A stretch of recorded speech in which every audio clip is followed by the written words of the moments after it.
अस्सलाम वालेकुम viewers, welcome back to my YouTube channel daily tips with अस्मा।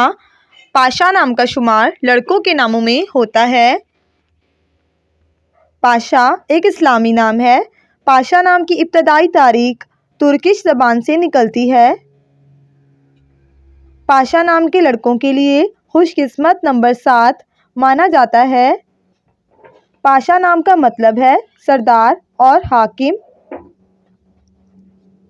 खुशकिस्मत दिनों में बुध, जुम्मा और हफ्ते का दिन शामिल है। पाशा नाम का शुमार इंटरनेट पर सबसे ज़्यादा सर्च होने वाले नामों में से होता है। खुशकिस्मत धातों में हिंसों के हिसाब से कांसी शामिल है।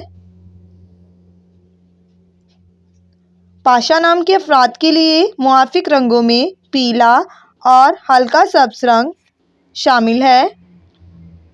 पाशा नाम के अफराद के लिए मुआफिक पत्थरों में नीलम पत्थर शामिल है।